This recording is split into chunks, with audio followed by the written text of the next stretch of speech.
ಸಮಾಧಾನ ಮಾಡ್ಕೋ ಅಂತ ತಲೆ ಸವರಿ ಹೇಳ್ತಾರೆ, ಆದರೆ ಸಮಾಧಾನ ಕೊಡಲಿಕ್ಕಾಗಲ್ಲ. They are not able to give the peace. They can say have peace, have peace, ಸಮಾಧಾನವಾಗು, ಧೈರ್ಯ ತಂದ್ಕೋ ಅಂತ ಹೇಳ್ಬೋದಷ್ಟೇ, ಕೊಡೋಕ್ಕಾಗಲ್ಲ. ಆದರೆ ಇಲ್ಲಿ ಹಾಗಲ್ಲ. ಇಲ್ಲಿ ಸಮಾಧಾನದ ಅರಸನಾದ ಪ್ರಭು ಯೇಸು ಕ್ರಿಸ್ತರು, prince of peace, the source of peace, ಸಮಾಧಾನದ ಮೂಲವಾಗಿರ್ತಕ್ಕಂಥ ಕ್ರಿಸ್ತ ಯೇಸು ಆಕೆಗೆ ಸಮಾಧಾನ ಕೊಟ್ಟು ಹೇಳ್ತಾರೆ, go in peace, I am giving my peace to you, now you go in peace. See, ನಮ್ಮಲ್ಲಿ ಯಾರಿಗೆ ಹೇಳಲಿಕ್ಕಾಗತ್ತೆ? ಯಾವ ತಾಯಿಗೆ ಹೇಳಲಿಕ್ಕಾಗತ್ತೆ ಆ ಥರ? ಯಾವ ತಂದೆಗೆ ಹೇಳಲಿಕ್ಕಾಗತ್ತೆ? ಯಾವ ಗಂಡನಿಗೆ ಹೇಳಲಿಕ್ಕಾಗತ್ತೆ? ಯಾವ ಹೆಂಡತಿಗೆ ಹೇಳಲಿಕ್ಕಾಗತ್ತೆ? ಸಮಾಧಾನ ಪಡಿಸಿ ಯಾವ ಮನುಷ್ಯನಿಗೂ ಹೇಳಲಿಕ್ಕಾಗೋದಿಲ್ಲ. ಮೈಕ್ ಹಿಡ್ಕೊಂಡು ನನಗೆ ಪ್ರಬೋಧನೆ ಮಾಡ್ಬೋದು ಅಷ್ಟೇ. ನೀವೆಷ್ಟೇ ದುಃಖ ನನ್ನ ಹತ್ರ ಹೇಳ್ಕೊಂಡ್ರು ಒಂದು ವೇಳೆ ನಾನು ನಿಮಗೆ ಸಮಾಧಾನ ತಂದುಕೊಳ್ಳಿ, ನಾನು ನಿಮಗೋಸ್ಕರ ಪ್ರಾರ್ಥಿಸ್ತೀನಿ, ಇಷ್ಟೇ ಹೇಳ್ಬೋದು. ಆದರೆ ಯೇಸು ಹೇಳಿದ್ದು ಹಾಗಲ್ಲ. ಸಮಾಧಾನ ತಂದುಕೋ ಅಂತ ಹೇಳಲಿಲ್ಲ. ನಿನ್ನ ಪಾಪಗಳನ್ನು ಕ್ಷಮಿಸಲಾಗಿದೆ, ನಿನ್ನ ವಿಶ್ವಾಸ ನಿನ್ನನ್ನು ಉದ್ಧಾರ ಮಾಡಿದೆ, ಸಮಾಧಾನದಿಂದ ಹೋಗು, ತಗೋ. ಸಿ, ಕೊಟ್ಟುಬಿಟ್ಟು ಇದನ್ನಿಟ್ಕೋ, ಆರಾಮಾಗಿರು. ಮತ್ತೆ ಅವಳೆಲ್ಲೂ ಪಾಪಿಣಿಯಾಗಿ ಕಾಣಿಸ್ಕೊಳ್ಳಿಲ್ಲ. That is the power of his peace. Kristha Yesu ಕೊಡುವ ಸಮಾಧಾನದ ಶಕ್ತಿ ಏನು ಗೊತ್ತಾ? ಆ ಪಾಪ ಕ್ಷಮೆಯ ಶಕ್ತಿ ಏನು ಗೊತ್ತಾ? ಮತ್ತೆ ಅವಳು ಬೈಬಲ್ನಲ್ಲಿ ಎಲ್ಲೂ ಪಾಪಿಯಾಗಿ ಕಾಣಿಸ್ಕೊಳ್ಳಿಲ್ಲ. ಮತ್ತೆ ಅವಳು ಮುಂದೆ ಕಾಣಿಸ್ಕೊಂಡಿದ್ದು ಯೇಸುವಿನ ಶಿಷ್ಯಳಾಗಿ. ನಾವು ಯಾಕೆ ಇನ್ನೂ ಹಾಗೆ ಕಾಣಿಸ್ಕೊಳ್ತಾ ಇದ್ದೀವಿ ಅಂದರೆ, ನಾವು ಇನ್ನೂ ಕ್ರಿಸ್ತನನ್ನು ಕಂಡುಕೊಳ್ಳಿಲ್ಲ. ವಿಶ್ವಾಸ ಇಡಿ. ದೇವರು ಇಲ್ಲಿ ಬಂದಿರತಕ್ಕಂಥ ಪ್ರತಿಯೊಬ್ಬರೊಂದಿಗೂ ವೈಯಕ್ತಿಕವಾಗಿ ಮಾತನಾಡ್ತಾರೆ. ಯಾಕೆ ಅಂದರೆ, ನೀವೊಬ್ಬೊಬ್ಬರು ಕೂಡ ದೇವರಿಗೆ ತುಂಬ ಅಮೂಲ್ಯರಾಗಿರುವುದರಿಂದ, you are very precious to God. ಅದರಿಂದ ದೇವರು ಪ್ರತಿಯೊಬ್ಬರ ವಿಷಯದಲ್ಲೂ ಆಸಕ್ತಿ ಉಳ್ಳವರಾಗಿದ್ದಾರೆ. ವೆಬ್ಎಕ್ಸ್ನಲ್ಲಿ ಯಾರೆಲ್ಲ ಜಾಯ್ನ್ ಆಗಿದ್ದೀರೋ, ಆನ್ಲೈನ್ನಲ್ಲಿ ಯಾರೆಲ್ಲ ಇದ್ದೀರೋ, ನಿಮಗೂ ಕೂಡ ನಿಮ್ಮ ವಿಷಯದಲ್ಲೂ ಕೂಡ ದೇವರು ಆಸಕ್ತಿ ಉಳ್ಳವರಾಗಿದ್ದಾರೆ. ದೇವರು ನಿಮ್ಮೊಂದಿಗೂ ಕೂಡ ವೈಯಕ್ತಿಕವಾಗಿ ಈ ದಿನ ಮಾತನಾಡ್ತಾರೆ. ನಮ್ಮ ಜೀವನದ ಬಗ್ಗೆ ನಮಗೆ ಕಾಳಜಿ ಇದೆಯಾ? ಇದೆ. ನಮ್ಮ ಜೀವನದ ಬಗ್ಗೆ ನಮಗೆ ತುಂಬ ಕಾಳಜಿ ಇದೆ. ನಮ್ಮ ಜೀವನ ತುಂಬ ಚೆನ್ನಾಗಿರಬೇಕು ಅಂತ ನಾವೆಲ್ಲರೂ ಆಸೆ ಪಡ್ತೀವಿ, ಪ್ರಾರ್ಥನೆ ಮಾಡ್ತೀವಿ. ಅದಕ್ಕೋಸ್ಕರ ನಾವು ಏನು ಬೇಕಾದರೂ ಮಾಡ್ತೀವಿ. ಆದರೆ ದೇವರಿಗೆ, ನಮ್ಮನ್ನು ಸೃಷ್ಟಿ ಮಾಡಿದಂತಹ ಸೃಷ್ಟಿಕರ್ತನಾದ ದೇವರಿಗೆ, ನಮ್ಮನ್ನು ಪ್ರೀತಿಸುವಂಥ ತಂದೆಯಾದ ದೇವರಿಗೆ ನಮ್ಮ ಜೀವನದ ಬಗ್ಗೆ ನಮಗೇನು ಕಾಳಜಿ ಇದೆಯೋ ಅದಕ್ಕಿಂತ 100ರಷ್ಟು 1000ರಷ್ಟು ಹೆಚ್ಚು ಕಾಳಜಿ ದೇವರಿಗೆ ನಮ್ಮ ಜೀವನದ ಮೇಲಿದೆ. ನಮ್ಮ ಜೀವನ ಚೆನ್ನಾಗಿರಬೇಕು, ನಾವು ಯಾವಾಗಲೂ ಸಂತೋಷವಾಗಿಯೇ ಇರಬೇಕು, ನೆಮ್ಮದಿ ಜೀವನ ಜೀವಿಸಬೇಕು ಅಂತ ದೇವರಿಗೆ ನಮ್ಮೊಬ್ಬೊಬ್ಬರ ಬಗ್ಗೆನೂ ಕಾಳಜಿ ಇದೆ, ಆಸೆ ಇದೆ. ಯೆರೆಮೀಯ ಪ್ರವಾದಿಯ ಪುಸ್ತಕ 29ನೇ ಅಧ್ಯಾಯದಲ್ಲಿ 11ನೇ ವಚನದಲ್ಲಿ ಇಸ್ರಾಯೇಲ್ ಜನರ ಕುರಿತಾಗಿ ದೇವರು ಈ ರೀತಿ ಹೇಳ್ತಾರೆ. ಯೆರೆಮೀಯ 29:11, ಜೆರೆಮಾಯ ಚಾಪ್ಟರ್ 29 ವರ್ಸ್ 11. ನಿಮಗೆ ಇಂಥ ಗತಿ ಬರಲಿ ಎಂದಲ್ಲ, ನಿಮಗೆ ಇಂಥ ಗತಿ ಬರಲಿ ಎಂದಲ್ಲ, ನಿರೀಕ್ಷೆ ಇರಲಿ ಎಂದೇ, ನಿರೀಕ್ಷೆ ಇರಲಿ ಎಂದೇ ನಾನು ನಿಮ್ಮ ವಿಷಯದಲ್ಲಿ ಮಾಡಿಕೊಂಡ ಆಲೋಚನೆಗಳನ್ನು, ನಾನು ನಿಮ್ಮ ವಿಷಯದಲ್ಲಿ ಮಾಡಿಕೊಂಡ ಆಲೋಚನೆಗಳನ್ನು ನಾನು ಮಾತ್ರ ಬಲ್ಲೆ, ನಾನು ಮಾತ್ರ ಬಲ್ಲೆ. ಅವು ಅಹಿತ ಯೋಜನೆಗಳೇನೂ ಅಲ್ಲ, ಅದು ಅಹಿತ ಯೋಜನೆಗಳೇನೂ ಅಲ್ಲ, ಹಿತಕರವಾದ ಯೋಜನೆ, ಹಿತಕರವಾದ ಯೋಜನೆಗಳೇ. ಹಾಲೆಲೂಯಾ. ಇಲ್ಲಿ ದೇವರು ಇಸ್ರಾಯೇಲ್ ಜನರ ಕುರಿತಾಗಿ ಒಂದು ಮಾತು ಹೇಳ್ತಾ ಇದ್ದಾರೆ. ಇಸ್ರಾಯೇಲ್ ಜನರೇ, ನಿಮಗೆ ಇಂಥ ಒಂದು ದುರ್ಗತಿ ಬರಬೇಕು ಅನ್ನೋದು ನನ್ನ ಪ್ಲ್ಯಾನ್ ಅಲ್ಲ, ನನ್ನ ಆಲೋಚನೆ ಆಗಿರಲಿಲ್ಲ. ಆದರೆ ನಿಮಗೀಗ ಒಂದು ದುರ್ಗತಿ ಬಂದುಬಿಟ್ಟಿದೆ, ನಿಮ್ಮ ಜೀವನ ಹಾಳಾಗೋಗ್ಬಿಟ್ಟಿದೆ, ನೀವು ಶತ್ರುಗಳ ಕೈಯಲ್ಲಿ ಸಿಕ್ಕಾಕ್ಕೊಂಡು ಒದ್ದಾಡ್ತಾ ಇದ್ದೀರಿ, ನೀವೀಗ ತುಂಬ ಕಷ್ಟ ಸಂಕಟಗಳಿಗೆ ಸಿಕ್ಕಾಕೊಂಡು ಬಿಟ್ಟಿದ್ದೀರಿ. ಆದರೆ this was not my plan, ಇದು ನನ್ನ ಯೋಜನೆ ಆಗಿರಲಿಲ್ಲ. ನನ್ನ ಯೋಜನೆ ಹಿತಕರವಾದ ಯೋಜನೆ ಆಗಿತ್ತು, ನನ್ನ ಯೋಜನೆ ಒಳ್ಳೆಯ ಯೋಜನೆ ಆಗಿತ್ತು, ನನ್ನ ಯೋಜನೆ ನಿಮಗೆ ಒಂದು ಒಳ್ಳೆಯ ಶುಭ ಆಗಬೇಕು ಅನ್ನೋ ಯೋಜನೆ ನನ್ನದಾಗಿತ್ತು. ಇಸ್ರಾಯೇಲ್ ಜನರ ಕುರಿತಾಗಿ ದೇವರು ಹೇಳ್ತಾರೆ. ಇಂದು ನನ್ನ ಕುರಿತಾಗಿ, ನಿಮ್ಮ ಕುರಿತಾಗಿ, ನಮ್ಮೊಬ್ಬೊಬ್ಬರ ಕುರಿತಾಗಿ ಯಾರೆಲ್ಲ ಈ ಸಂದೇಶವನ್ನು ಎಲ್ಲಿಂದ ಆಲಿಸ್ತಾ ಇದ್ದೀರೋ ಆನ್ಲೈನ್ ಮುಖಾಂತರವಾಗಿ ಇರ್ಬೋದು ಅಥವಾ ಮನೆಯಲ್ಲಿರ್ಬೋದು, ಪ್ರತಿಯೊಬ್ಬರಿಗೂ ದೇವರು ಹೇಳುವಂಥ ಮಾತು, ನಿನ್ನ ಕುರಿತಾಗಿ ನನಗೊಂದು ಯೋಜನೆ ಇದೆ, ಅದು ಒಳ್ಳೆ ಯೋಜನೆ, ಬೆಸ್ಟ್ ಪ್ಲ್ಯಾನ್. ನಿನ್ನ ಬಗ್ಗೆ ದೇವರಿಗೆ ಬೆಸ್ಟ್ ಪ್ಲ್ಯಾನ್ ಇದೆ. ನೀವೇನೆಲ್ಲ ಪ್ಲ್ಯಾನ್ ಮಾಡ್ಕೊಂಡಿದ್ದೀರೋ ನಿಮ್ಮ ಬಗ್ಗೆ, ನಿಮ್ಮ ಮಕ್ಕಳ ಬಗ್ಗೆ, ನಿಮ್ಮ ಭವಿಷ್ಯದ ಬಗ್ಗೆ, ಅದೆಲ್ಲದಕ್ಕಿಂತನೂ ಬೆಸ್ಟ್ ಪ್ಲ್ಯಾನ್ ದೇವ್ರ ಕೈಯಲ್ಲಿದೆ. ಅವ್ರ ಪ್ಲ್ಯಾನಿಂಗ್ ನೀವು ಹೋದರೆ ಮಾತ್ರ ನಮ್ಮ ಜೀವನದಲ್ಲಿ ನಿಜವಾದ ಒಂದು ಸ್ಯಾಟಿಸ್ಫ್ಯಾಕ್ಷನ್ ಸಿಗೋದು. ಇಲ್ಲದೇ ಇದ್ದರೆ ಖಂಡಿತವಾಗಲೂ ನಮ್ಮ ಜೀವನದಲ್ಲಿ ಚೆನ್ನಾಗಾಗಬೇಕು ಅಂತ ಏನೇನೋ ಮಾಡ್ತೀವಿ, ಹಾಳಾಗಿ ಹೋಗ್ತೀವಿ. ಈ ಇಸ್ರಾಯೇಲ್ ಜನರು ಚೆನ್ನಾಗಾಗಬೇಕು ಅಂತ ಏನು ಮಾಡಿದ್ರು ಗೊತ್ತಾ? ನಾವು ಚೆನ್ನಾಗಾಗಬೇಕು ಅಂತ ಹೇಳಿಬಿಟ್ಟು ದೇವರು ಯಾವುದನ್ನು ಮಾಡಬಾರ್ದು ಅಂತ ಹೇಳಿದ್ರು ಅದನ್ನೇ ಮಾಡ್ತಾ ಹೋದರು. ದೇವರು ಹೇಳಿದರು, ನಾನೊಬ್ಬನೇ ನಿಮ್ಮ ದೇವರು, ನಿಮ್ಮ ಸೃಷ್ಟಿಕರ್ತ. ನೀವೊಬ್ಬರ ಆ ಸೃಷ್ಟಿಕರ್ತನನ್ನು ಮಾತ್ರ ಆರಾಧನೆ ಮಾಡಬೇಕು. ನಿಮ್ಮ ದೇವರಾದ ನನ್ನೊಬ್ಬನನ್ನು ಬಿಟ್ಟು ನೀವು ಬೇರೆ ಯಾರನ್ನು ಕೂಡ ದೇವರೆಂದು ಪೂಜಿಸಬಾರ್ದು, ಆರಾಧಿಸಬಾರ್ದು. ಏಕೆಂದರೆ ನಿಮ್ಮನ್ನು ಸೃಷ್ಟಿ ಮಾಡಿದ ದೇವರು ನಾನು. I am the Lord who created you. I am the only creator for you. ನಾನೊಬ್ಬನೇ ನಿಮಗೆ ಸೃಷ್ಟಿಕರ್ತನನ್ನು ಬಿಟ್ಟು ಸೃಷ್ಟಿಯನ್ನು ನೀವು ಪೂಜಿಸಬಾರ್ದು. ಮನುಷ್ಯ ಮಾಡಿದ ದೇವರುಗಳನ್ನ ನೀವು ಪೂಜಿಸಬಾರ್ದು. ಮನುಷ್ಯನನ್ನು ಮಾಡಿದ ದೇವರನ್ನು ಪೂಜಿಸಬೇಕು, ಆರಾಧಿಸಬೇಕು ಅಂತ. ಎರಡು ರೀತಿ ದೇವರುಗಳಿದ್ದಾರೆ. ಒಂದು ಮನುಷ್ಯನನ್ನು ಮಾಡಿದ ದೇವರು, ಕ್ರಿಯೇಟರ್ ಗಾಡ್, ಸೃಷ್ಟಿಕರ್ತ ದೇವರು. ಇನ್ನೊಂದು ಸೃಷ್ಟಿಸಲ್ಪಟ್ಟ ದೇವರುಗಳು, ಮನುಷ್ಯ ಸೃಷ್ಟಿ ಮಾಡಿಕೊಂಡಿರುವ ದೇವರುಗಳು. ಎರಡು ಕ್ಯಾಟಗರಿನೂ ಇದೆ, 2 ಕ್ಯಾಟಗರೀಸ್.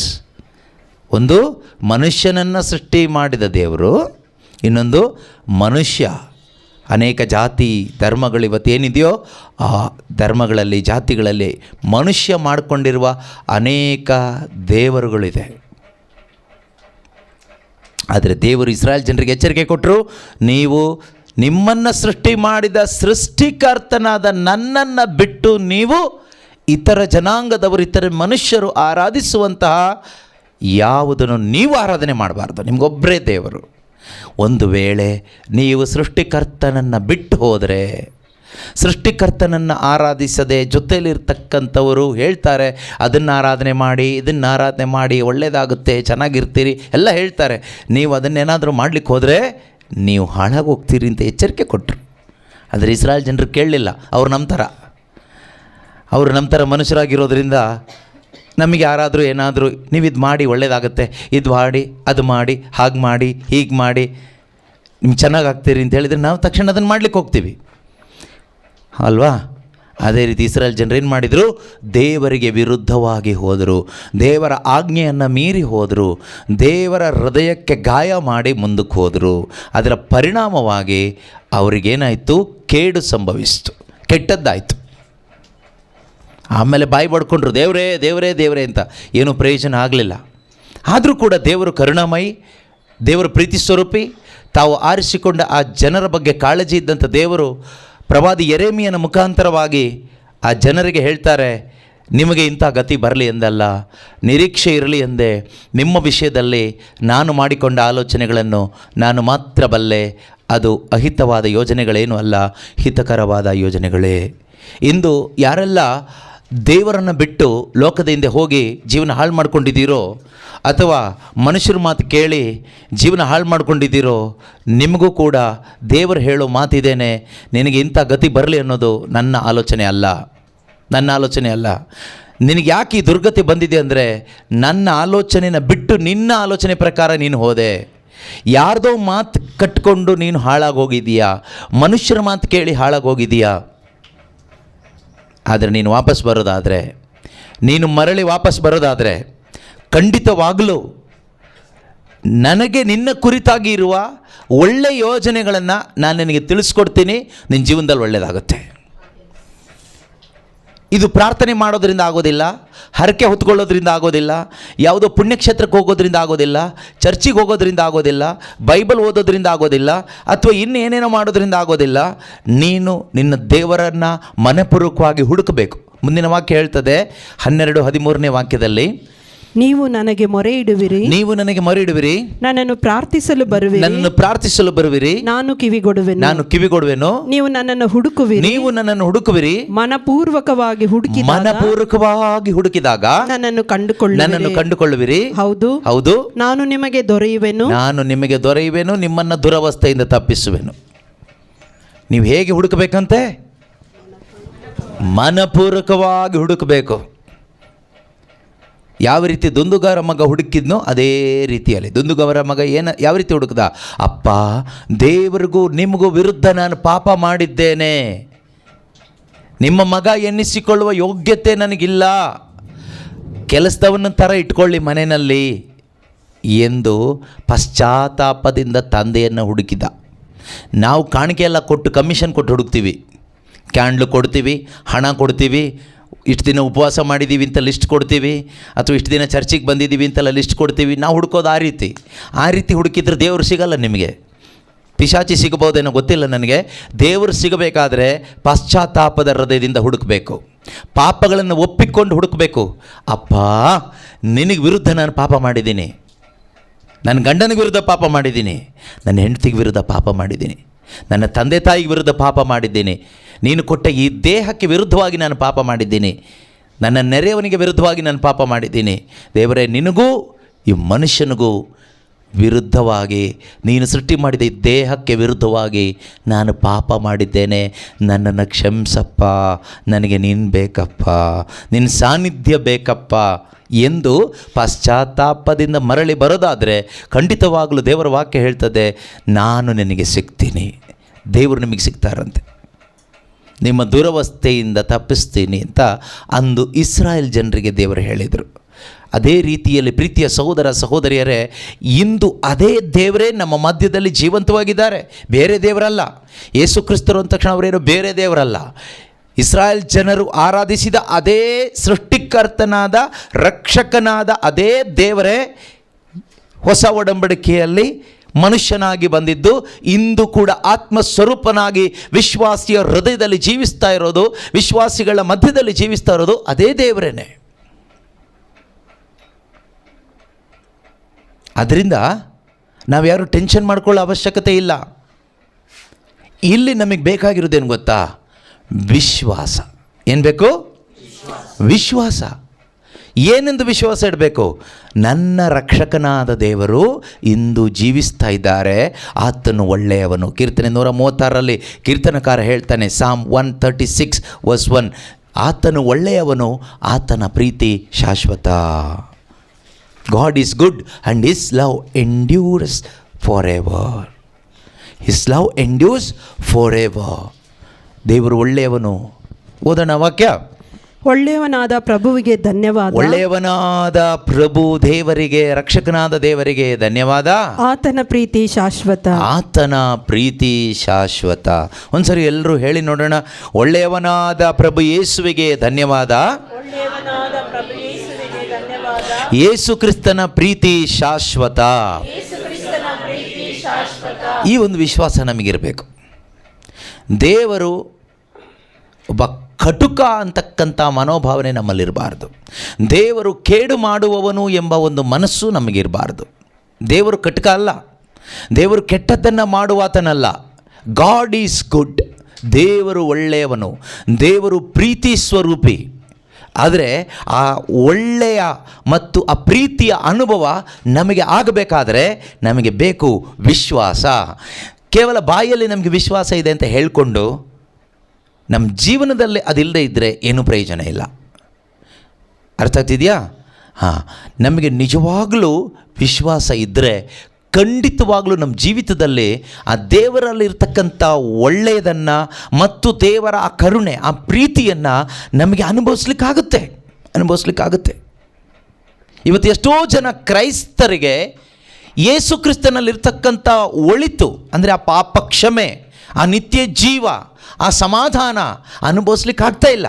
ಕಾರಣ ಏನು ಗೊತ್ತಾ? ವಿಶ್ವಾಸ ಇಲ್ಲ.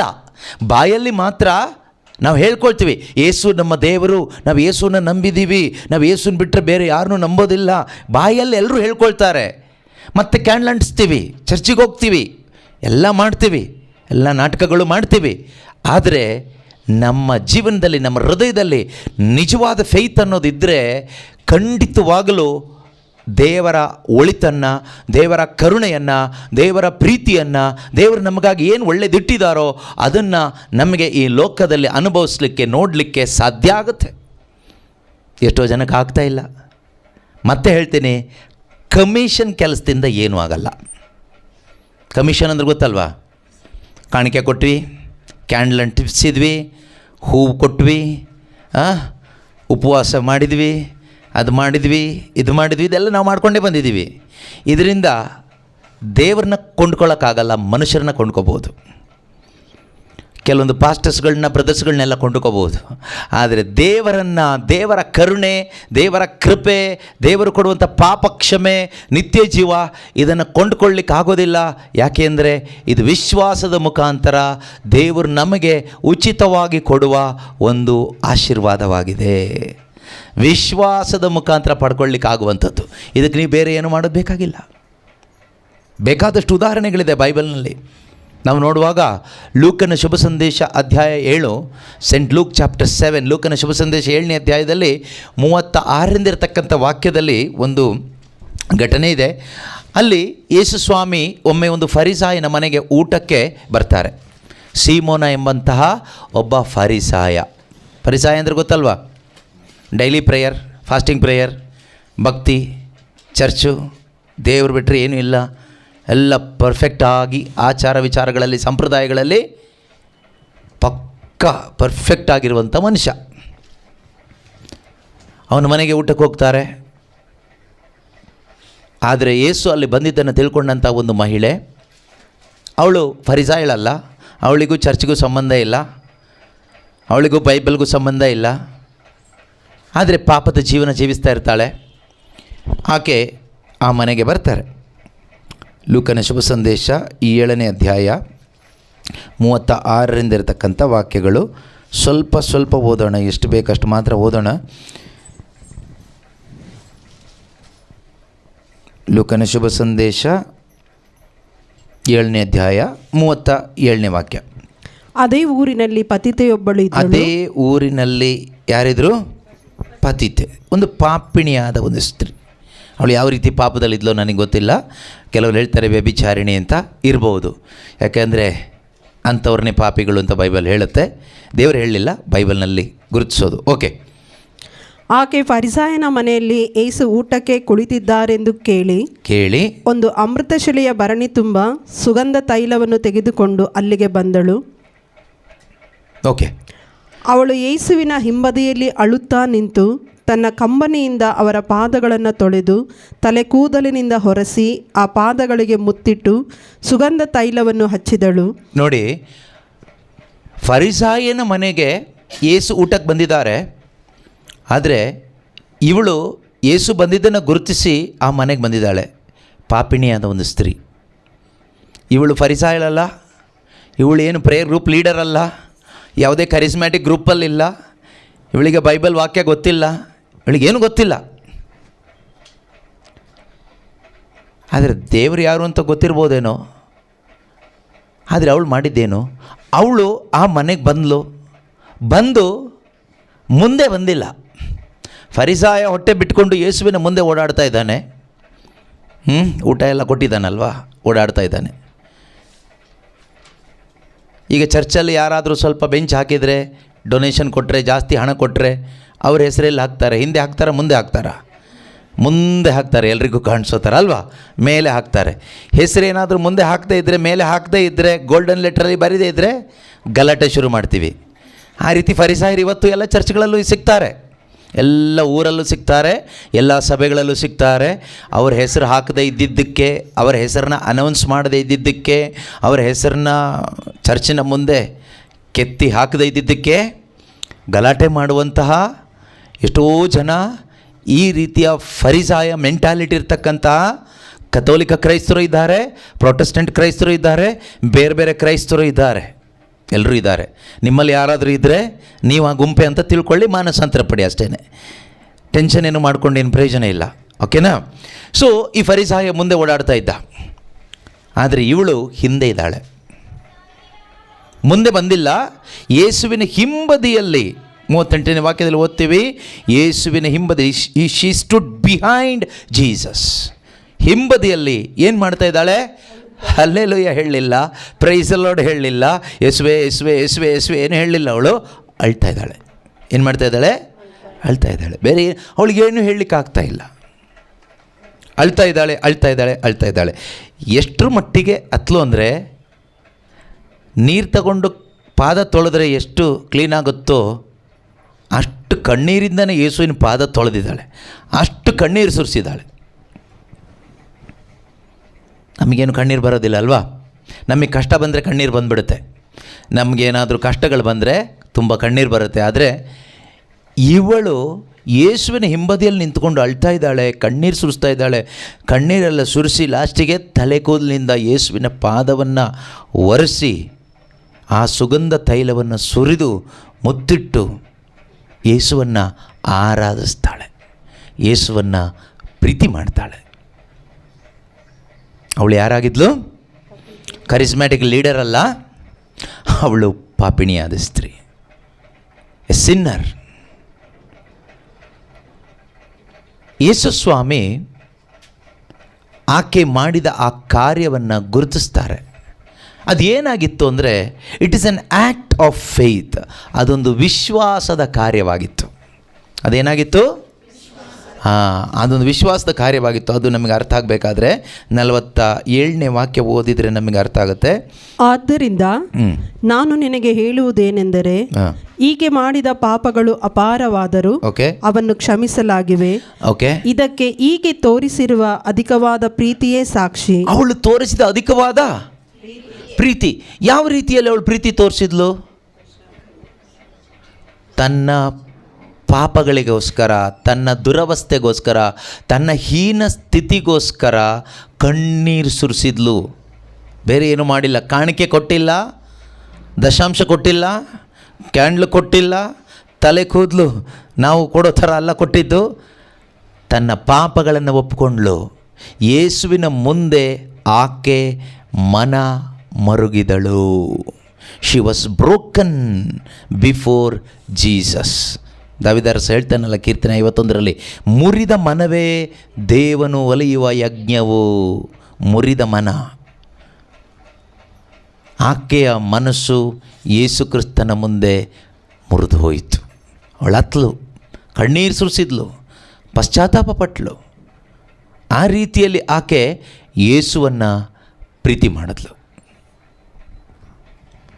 ಯೇಸು ಸ್ವಾಮಿ 50ನೇ ವಾಕ್ಯದಲ್ಲಿ ಹೇಳ್ತಾರೆ, your faith has saved you, go in peace. ನಿನ್ನ ವಿಶ್ವಾಸ, ಯೇಸು ಆಕೆಗೆ ನಿನ್ನ ವಿಶ್ವಾಸ ನಿನ್ನನ್ನು ಉದ್ಧಾರ ಮಾಡಿದೆ. ನಿನ್ನ ವಿಶ್ವಾಸ ನಿನ್ನನ್ನು ಉದ್ಧಾರ ಮಾಡಿದೆ, ಸಮಾಧಾನದಿಂದ ಹೋಗು ಎಂದರು. ಸಮಾಧಾನದಿಂದ ಹೋಗು ಎಂದರು.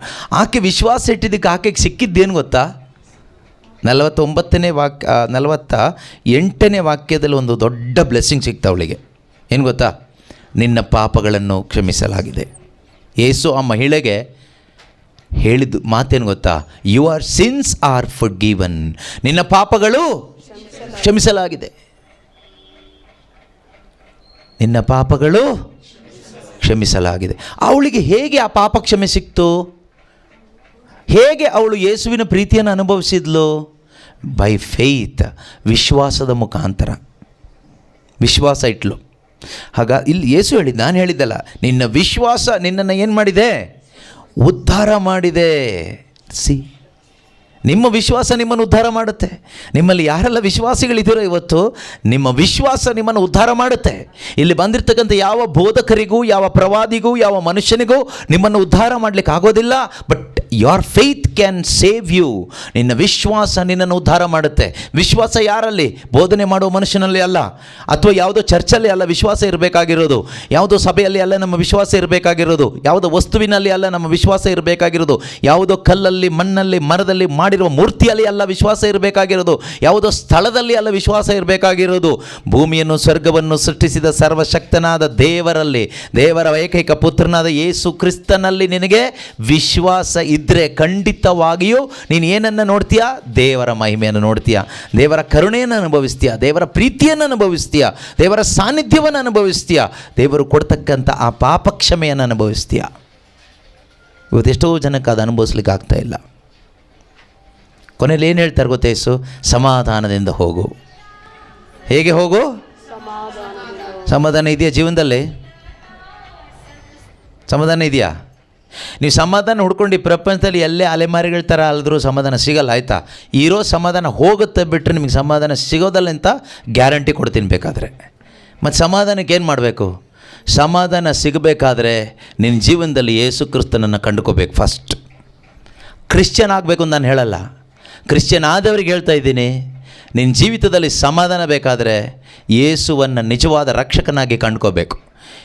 ಈ ಲೂಕನ ಶುಭ ಸಂದೇಶ 7ನೇ ಅಧ್ಯಾಯದಲ್ಲಿ ಆ ಪಾಪಿಣಿಯಾದ ಸ್ತ್ರೀ ಯೇಸುವನ್ನು ಹೇಗೆ ಕಂಡುಕೊಂಡ್ಲೋ ಅದೇ ರೀತಿಯಲ್ಲಿ ನಿನ್ನ ಜೀವನದಲ್ಲಿ ಯೇಸುವನ್ನು ನಿನ್ನ ಪಾಪ ವಿಮೋಚಕನಾಗಿ, ನಿನ್ನ ರಕ್ಷಕನಾಗಿ ಕಂಡುಕೊಳ್ಳಲಿಕ್ಕೆ ನಿನಗೆ ಸಾಧ್ಯ ಆಗಬೇಕು. ಅದೇ ವಿಶ್ವಾಸ. ಯೇಸುವನ್ನೇ ಯಾರಾಗಿ ನೀವು ಕಂಡುಕೊಳ್ತಾ ಇದ್ದೀರಿ? ಇವತ್ತು ಅನೇಕ ಬೋಧನೆಗಳನ್ನ ಕೇಳಿ ಧ್ಯಾನಗಳಿಗೆ ಹೋಗಿ ಅಲ್ಲಿ ಇಲ್ಲಿ ಹೋಗಿ ಯೇಸುವನ್ನು ಏನಾಗಿ ಕಂಡುಕೊಳ್ತಾ ಇದ್ದೀರಿ? ಪವಾಡ ಪುರುಷನಾಗಿ ಕಂಡುಕೊಳ್ತಾ ಇದ್ದೀರಿ. ಯೇಸು ಪವಾಡ ಮಾಡುವ ಒಂದು ದೇವರು, ಯೇಸು ಅದ್ಭುತ ಮಾಡುವ ದೇವರು, ಯೇಸು ನಮಗೆ ಇಷ್ಟವಾಗಿರೋದನ್ನು ತಂದುಕೊಡುವ ದೇವರು, ಯೇಸು ರೋಗಗಳನ್ನು ವಾಸಿ ಮಾಡುವ ದೇವರು, ಯೇಸು ಮನೆ ಕಟ್ಟಿಕೊಡುವ ದೇವರು, ಯೇಸು ಈ ರೀತಿಯಲ್ಲ ನಮ್ಮನ್ನು ಸೆಟ್ಲ್ ಮಾಡುವ ದೇವರು. ಆ ರೀತಿಯಲ್ಲಿ ನೀವು ಯೇಸುವನ್ನು ಇವತ್ತು ನಂಬಿದ್ದೀರಿ, ಅದಕ್ಕೆ ನಿಮಗೆ ಪಾಪ ಕ್ಷಮೆ ಸಿಗ್ತಾ ಇಲ್ಲ, ಅದಕ್ಕೆ ಒಂದು ಸಮಾಧಾನ ಇಲ್ಲ. ಹೋಗ್ತಿದ್ದೀರಿ ಧ್ಯಾನಗಳಿಗೆ, ಪ್ರಾರ್ಥನೆಗಳಿಗೆಲ್ಲ, ಅಲ್ಲಿ ಇಲ್ಲಿ ಎಲ್ಲ, ಆದರೆ ಸಮಾಧಾನ ಸಿಗಲ್ಲ ಪ್ರಿಯರೇ. ಈ ಒಂದು ವಿಶ್ವಾಸ ಬೇಕು. ಹಾಗಾದರೆ ಆ ಫರಿಸಾಯನ ಮನೆಗೆ ಬಂದ ಯೇಸುವಿನಲ್ಲಿ ಆಕೆ ಯಾರನ್ನ ಗುರುತಿಸಿದ್ರು ಗೊತ್ತಾ? ದೇವರನ್ನು, ಕ್ರಿಸ್ತನನ್ನು, ರಕ್ಷಕನನ್ನು, ಒಂದು ತಾಯಿಯನ್ನು ಗುರುತಿಸ್ತಾರೆ. ಯೆಶಾಯ ಪ್ರವಾದಿ ಪುಸ್ತಕ 66ನೇ ಅಧ್ಯಾಯ 13ನೇ ವಚನ ಹೇಳ್ತದೆ. ಐಸಾಯ 66:13. ಯೆಶಾಯ ಪ್ರವಾದಿ ಪುಸ್ತಕ 66ನೇ ಅಧ್ಯಾಯ 13ನೇ ವಾಕ್ಯದಲ್ಲಿ ನಿಮ್ಮನ್ನು ಸಂತೈಸುವೆನು ತಾಯಿಯಂತೆ. ದೇವರು ಹೇಳ್ತಾರೆ, I will console you like a mother. I will console you like a mother consoles the child. ನಾನೇ ನಿನ್ನನ್ನು ಸಂತೈಸುವೆನು ತಾಯಿಯಂತೆ. ಸಾಂತ್ವನ ದೊರಕುವುದು ನಿಮಗೆ ಜೆರುಸಲೇಮಿನಲ್ಲೇ. ಸಾಂತ್ವನ ದೊರಕುವುದು ನಿಮಗೆ ಜೆರುಸಲೇಮಿನಲ್ಲೇ. ನೋಡಿ, ಅವಳು ಆ ಮನೆಗೆ ಬಂದ ಯೇಸು ಕ್ರಿಸ್ತನಲ್ಲಿ ಈ ವಾಕ್ಯವನ್ನು ಕಂಡ್ಳು. ಈ ವಾಕ್ಯದ ಅನುಭವ ಆಯ್ತು ಅವಳಿಗೆ. ಸಾಧಾರಣವಾಗಿ ಮಕ್ಕಳಿಗೆ ಏನಾದರೂ ತುಂಬ ಬೇಸರ ಆದಾಗ, ದುಃಖ ಆದಾಗ ತಂದೆ ಹತ್ರ ಹೋಗಿ ಅಳೋದಿಲ್ಲ, ತಾಯಿ ಹತ್ರ ಹೋಗಿ ಅಳ್ತಾರೆ. ಗಂಡು ಮಕ್ಕಳಾದರೂ ಅಷ್ಟೇ, ಹೆಣ್ಮಕ್ಳಾದರೂ ಅಷ್ಟೇ. ತುಂಬ ದುಃಖ ಆದಾಗ ತಾಯಿ ಹತ್ರ ಹೋಗಿ ಅಳ್ತಾರೆ, ಅಮ್ಮನ ಹತ್ರ ಹೋಗಿ ಹೇಳ್ಕೊಂಡು ಅಳ್ತಾರೆ. ಅದೇ ರೀತಿಯಲ್ಲಿ ಆಕೆ ಕೂಡ ಅತ್ಲು ಯೇಸು ಕ್ರಿಸ್ತನಲ್ಲಿ ತಾಯಿಯನ್ನು ಕಂಡರು. ಸಂತೈಸುವ ತಾಯಿಯಾಗಿದ್ದಾರೆ ಈ ಕರ್ತನಾದ ದೇವರು, ಈ ಯೇಸು ಕ್ರಿಸ್ತನು ಎಂದು ಆಕೆ ನಂಬಿಕೆ ಇಟ್ಟು ಹೋಗಿ ಒಂದು ಹೆಣ್ಣು ಮಗು ತನ್ನ ತಾಯಿ ಹತ್ರ ಯಾವ ರೀತಿ ಅಳ್ತಾಳೋ ಅದೇ ರೀತಿಯಲ್ಲಿ ಯೇಸುವಿನ ಪಾದದಲ್ಲಿ ಬಿದ್ದು ಆಕೆ ಅತ್ಲು. ಏನೂ ಹೇಳಲಿಲ್ಲ. ಅಮ್ಮ ಏನು ಮಾಡ್ತಾರೆ? ಮಕ್ಕಳು ಅತ್ರೆ ಅಮ್ಮಂದ್ರೆ ಏನು ಮಾಡ್ತಾರೆ ಗೊತ್ತಾ? ಸಮಾಧಾನ ಪಡಿಸ್ತಾರೆ, ಬೇರೇನು ಮಾಡೋದಿಲ್ಲ. ಅಳ್ಬೇಡ ಮಗಳೇ, ಅಳ್ಬೇಡ ಮಗಳೇ ಅಂತ ಸಮಾಧಾನ ಮಾಡ್ಕೋ, ಸಮಾಧಾನ ಮಾಡ್ಕೋ, ಸಮಾಧಾನ ಮಾಡ್ಕೋ ಅಂತ ತಲೆ ಸವರಿ ಹೇಳ್ತಾರೆ. ಆದರೆ ಸಮಾಧಾನ ಕೊಡಲಿಕ್ಕಾಗಲ್ಲ. They are not able to give the peace. They can say have peace, have peace. ಸಮಾಧಾನವಾಗು, ಸಮಾಧಾನವಾಗು, ಸಮಾಧಾನ ತಂದ್ಕೋ, ಸಮಾಧಾನ ತಂದ್ಕೋ, ಸಮಾಧಾನ ತಂದ್ಕೋ, ಧೈರ್ಯ ತಂದ್ಕೋ, ಧೈರ್ಯ ತಂದ್ಕೋ ಅಂತ ಹೇಳ್ಬೋದಷ್ಟೇ, ಕೊಡೋಕ್ಕಾಗಲ್ಲ. ಆದರೆ ಇಲ್ಲಿ ಹಾಗಲ್ಲ. ಇಲ್ಲಿ ಸಮಾಧಾನದ ಅರಸನಾದ ಪ್ರಭು ಯೇಸು ಕ್ರಿಸ್ತರು, prince of peace, the source of peace, ಸಮಾಧಾನದ ಮೂಲವಾಗಿರ್ತಕ್ಕಂಥ ಕ್ರಿಸ್ತ ಯೇಸು ಆಕೆಗೆ ಸಮಾಧಾನ ಕೊಟ್ಟು ಹೇಳ್ತಾರೆ, go in peace. I am giving my peace to you, now you go in peace. See ನಮ್ಮಲ್ಲಿ ಯಾರಿಗೆ ಹೇಳಲಿಕ್ಕಾಗತ್ತೆ? ಯಾವ ತಾಯಿಗೆ ಹೇಳಲಿಕ್ಕಾಗತ್ತೆ ಆ ಥರ? ಯಾವ ತಂದೆಗೆ ಹೇಳಲಿಕ್ಕಾಗತ್ತೆ? ಯಾವ ಗಂಡನಿಗೆ ಹೇಳಲಿಕ್ಕಾಗತ್ತೆ? ಯಾವ ಹೆಂಡತಿಗೆ ಹೇಳಲಿಕ್ಕಾಗತ್ತೆ? ಸಮಾಧಾನ ಪಡಿಸಿ ಯಾವ ಮನುಷ್ಯನಿಗೆ ಹೇಳಲಿಕ್ಕಾಗೋದಿಲ್ಲ. ಮೈಕ್ ಹಿಡ್ಕೊಂಡು ನನಗೆ ಪ್ರಬೋಧನೆ ಮಾಡ್ಬೋದು ಅಷ್ಟೇ. ನೀವೆಷ್ಟೇ ದುಃಖ ನನ್ನ ಹತ್ರ ಹೇಳ್ಕೊಂಡ್ರು ಒಂದು ವೇಳೆ ನಾನು ನಿಮಗೆ ಸಮಾಧಾನ ತಂದುಕೊಳ್ಳಿ, ನಾನು ನಿಮಗೋಸ್ಕರ ಪ್ರಾರ್ಥಿಸ್ತೀನಿ, ಇಷ್ಟೇ ಹೇಳ್ಬೋದು. ಆದರೆ ಯೇಸು ಹೇಳಿದ್ದು ಹಾಗಲ್ಲ. ಸಮಾಧಾನ ತಂದುಕೋ ಅಂತ ಹೇಳಲಿಲ್ಲ. ನಿನ್ನ ಪಾಪಗಳನ್ನು ಕ್ಷಮಿಸಲಾಗಿದೆ, ನಿನ್ನ ವಿಶ್ವಾಸ ನಿನ್ನನ್ನು ಉದ್ಧಾರ ಮಾಡಿದೆ, ಸಮಾಧಾನದಿಂದ ಹೋಗು, ತಗೋ. ಕೊಟ್ಟುಬಿಟ್ಟು ಇದನ್ನಿಟ್ಕೋ, ಆರಾಮಾಗಿರು. ಮತ್ತೆ ಅವಳೆಲ್ಲೂ ಪಾಪಿಣಿಯಾಗಿ ಕಾಣಿಸ್ಕೊಳ್ಳಿಲ್ಲ.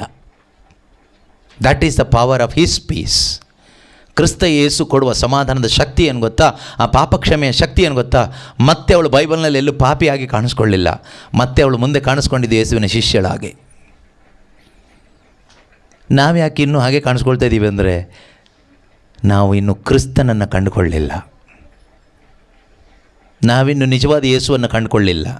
ಡೂಪ್ಲಿಕೇಟ್ ಜೀಸಸ್ನ ಕಂಡುಕೊಬಿಟ್ಟಿದ್ದೀವಿ. ಅದಕ್ಕೆ ನಮ್ಮ ಜೀವನನೂ ಡೂಪ್ಲಿಕೇಟ್ ಆಗಿಬಿಟ್ಟಿದೆ. ರಿಯಲ್ ಜೀಸಸ್ ಎಲ್ಲಿ ಸಿಗ್ತಾರೆ? ಬೈಬಲ್ ತಗೊಂಡು ಓದಿ ಎಲ್ಲಿ ಸಿಗ್ತಾರೆ? ಧ್ಯಾನ ಕೇಂದ್ರಗಳಲ್ಲಿ ಸಿಗೋದಿಲ್ಲ, ಯಾವುದು ಪ್ರಬೋಧಕರ ಹತ್ರ ಸಿಗೋದಿಲ್ಲ, ಅಲ್ಲಿ ಇಲ್ಲಿ ದೊಡ್ಡ ದೊಡ್ಡ ಕೂಟಗಳಲ್ಲಿ ಸಿಗೋದಿಲ್ಲ. ಅಲ್ಲಿ ಅದ್ಭುತಗಳು ಸಿಗುತ್ತೆ, ಪವಾಡಗಳು ಸಿಗುತ್ತೆ.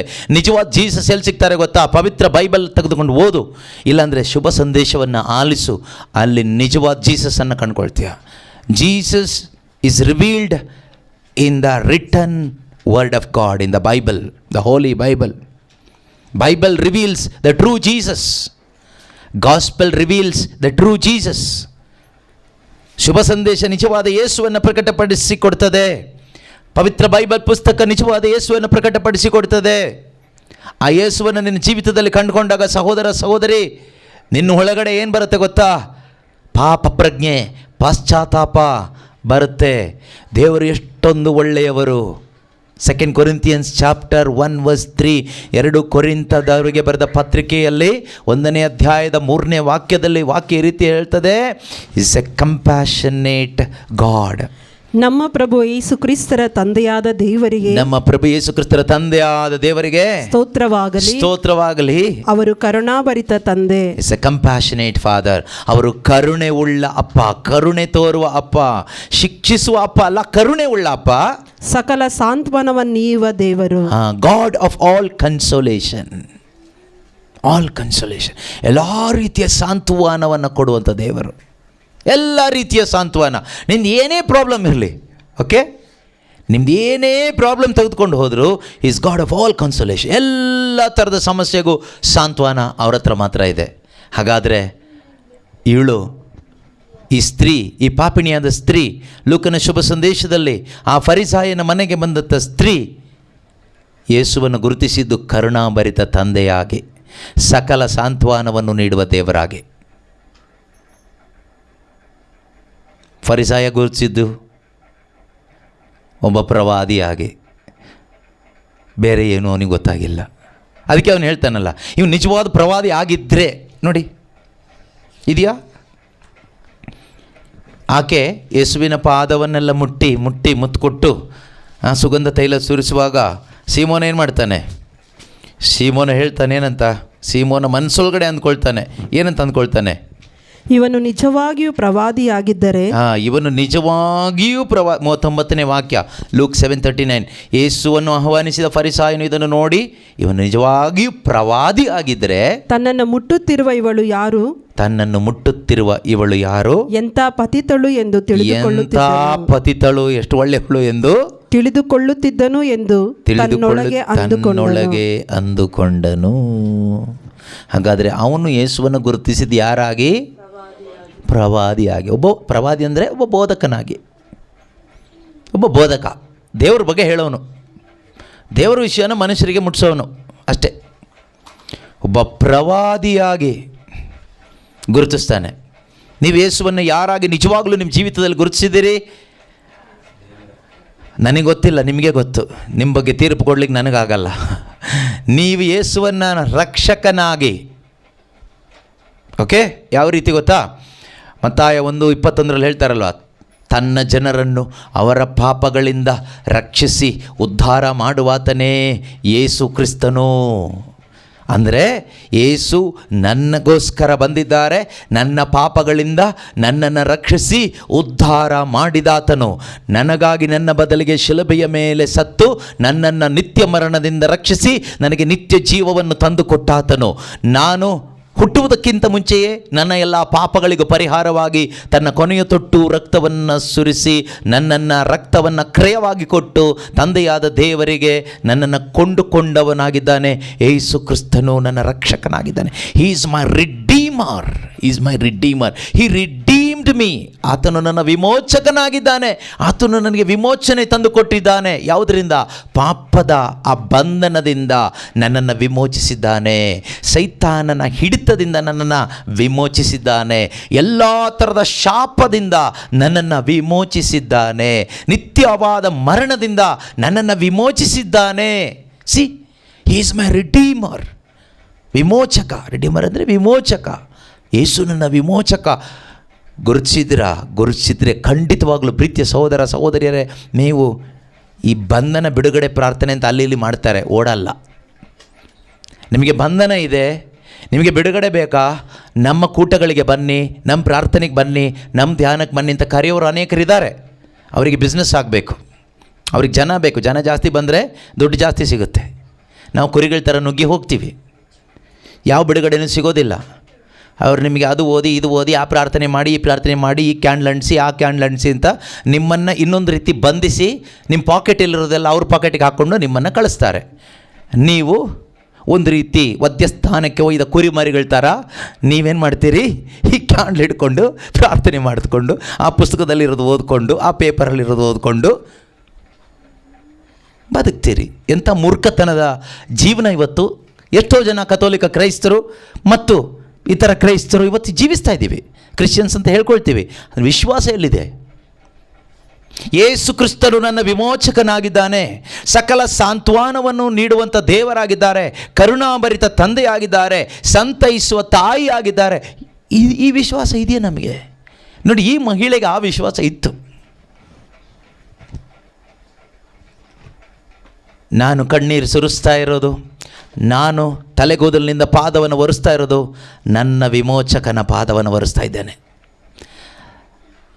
ನನ್ನನ್ನು ಸಂತೈಸುವ ನನ್ನ ಅಪ್ಪನ ಪಾದವನ್ನು ಒರೆಸ್ತಾ ಇದ್ದೇನೆ. ನನಗೆ ಸಾಂತ್ವನ ಹೇಳುವ ತಾಯಿಯಂತೆ ಸಂತೈಸುವ ನನ್ನ ದೇವರ ಪಾದವನ್ನು ನಾನು ಒರೆಸ್ತಾ ಇದ್ದೇನೆ. ಇದೆಲ್ಲ ಅವಳು ಮಾಡಿದಾಗ ಖಂಡಿತವಾಗಿಯೂ ಯೇಸು ಹೇಳ್ತಾರೆ, ಮಗಳೇ, ನಿನ್ನ ವಿಶ್ವಾಸ, your faith has redeemed you. ನಿನ್ನ ವಿಶ್ವಾಸ ನಿನ್ನನ್ನು ವಿಮೋಚಿಸಿದೆ. ನಿನ್ನ ವಿಶ್ವಾಸ ನಿನಗೇನು ತಂದುಕೊಟ್ಟಿದೆ? ವಿಮೋಚನೆಯನ್ನು ತಂದುಕೊಟ್ಟಿದೆ, ಪಾಪ ಕ್ಷಮೆಯನ್ನು ತಂದುಕೊಟ್ಟಿದೆ. ನಿನ್ನ ಪಾಪಗಳನ್ನು ಕ್ಷಮಿಸಲಾಗಿದೆ. ನೀನು ಹೇಗೆ ಹೋಗು? Your faith has saved you. ನಿನ್ನ ಪಾಪ ನಿನ್ನನ್ನೇನು ಮಾಡಿದೆ? ನಿನ್ನ ವಿಶ್ವಾಸ ನಿನ್ನನ್ನೇನು ಮಾಡಿದೆ? ರಕ್ಷಿಸಿದೆ. ನೋಡಿ, ನಿಮಗೆ ವಿಶ್ವಾಸ ಇದೆ, ಆದರೆ ಆ ವಿಶ್ವಾಸ ನಿನ್ನನ್ನು ರಕ್ಷಿಸಿದೆಯಾ? ಪರೀಕ್ಷೆ ಮಾಡಿ ನೋಡಿ. ವಿಶ್ವಾಸ ಇದೆ ಅಂತ ನಾವು ಕ್ರೈಸ್ತರು ಎಷ್ಟೋ ಜನ ಹೇಳ್ಕೊಳ್ತೀವಿ. ಪಾಪದ ಜೀವನ ಇನ್ನೂ ಇದೆಯಾ? ಹೊಟ್ಟೆ ಕಿಚ್ಚು, ಕೆಟ್ಟ ಚಟಗಳು, ಹಣದ ವ್ಯಾಮೋಹ, ಟೆನ್ಷನ್, ಭಯ, ಕೊರಗೋದು, ಮಾಟ, ಮಂತ್ರ, ವಿಗ್ರಹಾರಾಧನೆ ಎಲ್ಲ ಹೊಲಸು ಇದೆ. ಜೊತೆಗೆ ಕ್ಯಾಂಡ್ಲ್ ಬಿಸ್ನೆಸ್ಸು ಇದೆ. ಕ್ಯಾಂಡ್ಲು ಅಂಟಿಸ್ತೀವಿ, ಚರ್ಚಿಗೂ ಹೋಗ್ತೀವಿ, ತಲೆನೂ ಬಳಸ್ಕೊಳ್ತೀವಿ. ಇದು ಇದೆ. ಇದನ್ನು ಯಾರು ವಿಶ್ವಾಸಿಗಳು ಅಂತ ಯಾರು ಹೇಳ್ತಾರಾ? ನಿಮಗೆ ನೀವು ಹೇಳ್ಕೋಬೇಕಷ್ಟೇ ವಿಶ್ವಾಸಿಗಳು ಅಂತ.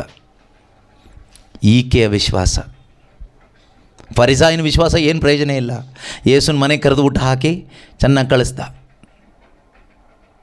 ಅವನಿಗೆ ಸಿಕ್ಕಿಲ್ಲ ಬ್ಲೆಸ್ಸಿಂಗ್. ಊಟ ಕೊಟ್ಟವನಿಗೆ ಬ್ಲೆಸ್ಸಿಂಗ್ ಸಿಕ್ಕಿಲ್ಲ, ಅವಳೇನೂ ಕೊಟ್ಟಿಲ್ಲ. ಆದರೆ ಯೇಸುವನ್ನು ಆಕೆ ಗುರುತಿಸಿದ್ಲು ರಕ್ಷಕನಾಗಿ. ಅವಳಿಗೆ ಸಿಕ್ತು ಬ್ಲೆಸ್ಸಿಂಗ್. ನೀವು ನಿಮ್ಮ ಮನೆಗೆ ಕರೆದು ಊಟ ಗೀಟ ಕೊಟ್ಟ ತಕ್ಷಣ ಬ್ಲೆಸ್ಸಿಂಗ್ ಸಿಗುತ್ತೆ ಅಂತೆಲ್ಲ ತಿಳ್ಕೊಬೇಡಿ, ಆಯಿತಾ? ಅದರಲ್ಲಿ ಏನು ಬ್ಲೆಸ್ಸಿಂಗ್ ಸಿಗಲ್ಲ. ಊಟ ಮಾಡಿದವ್ರಿಗೆ ಹೊಟ್ಟೆ ತುಂಬ ಊಟ, ಅವ್ರಿಗೆ ಬ್ಲೆಸ್ಸಿಂಗ್ ಸಿಕ್ತು ಅಷ್ಟೇ. ಊಟ ಮಾಡಿದವ್ರಿಗೆ ಬ್ಲೆಸ್ಸಿಂಗ್ ಸಿಕ್ತು, ಊಟ ಕೊಟ್ಟವ್ರಿಗಲ್ಲ. ನಿಮಗೆ blessing ಸಿಗಬೇಕಾ?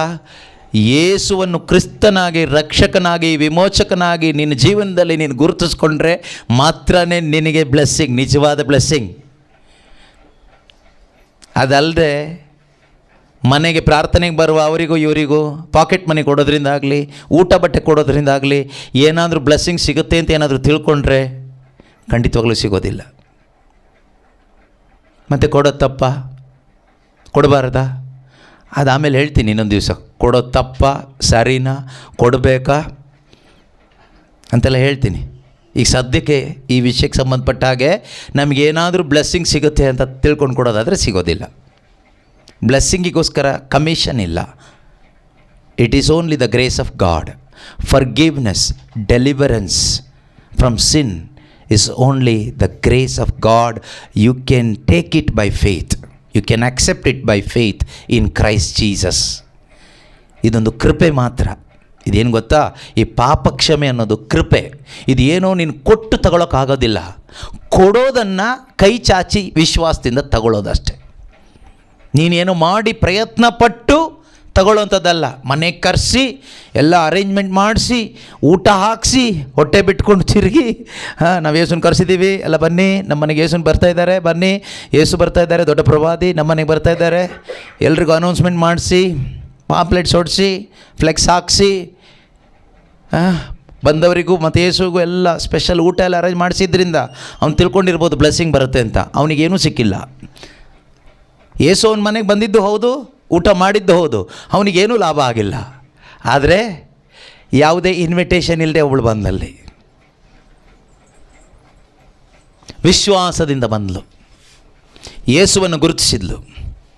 He ಅಕ್ನಾಲೆಡ್ಜ್ಡ್ Jesus is the Christ.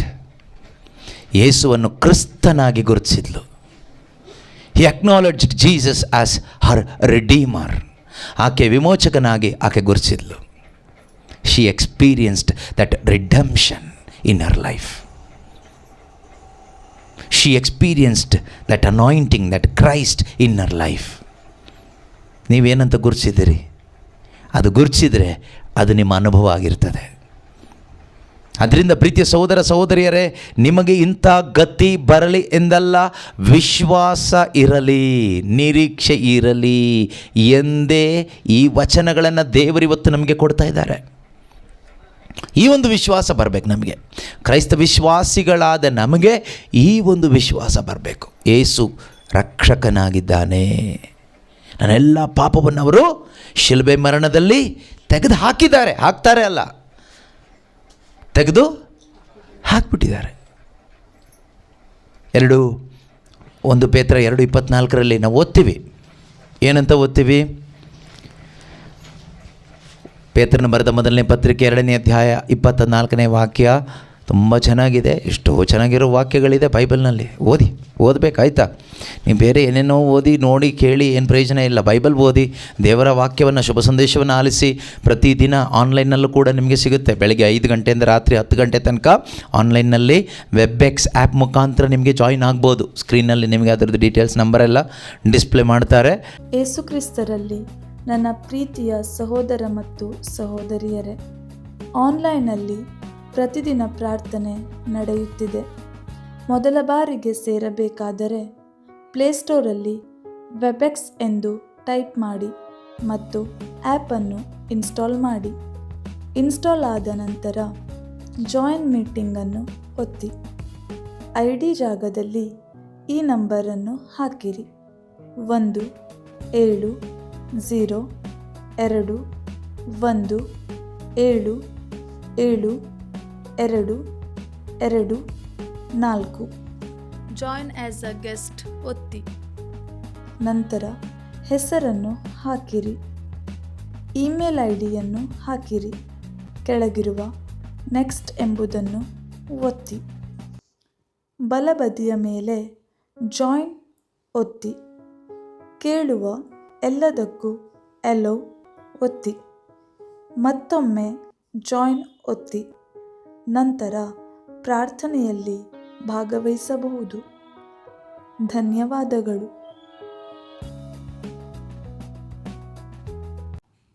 ಯೇಸುಕ್ರಿಸ್ತರಲ್ಲಿ ನನ್ನ ಪ್ರೀತಿಯ ಸಹೋದರ ಮತ್ತು ಸಹೋದರಿಯರೇ, ಆನ್ಲೈನ್ನಲ್ಲಿ ವೆಬೆಕ್ಸ್ ಆ್ಯಪ್ನಲ್ಲಿ ಪ್ರತಿದಿನ ಪ್ರಾರ್ಥನೆ ನಡೆಯುತ್ತಿದೆ.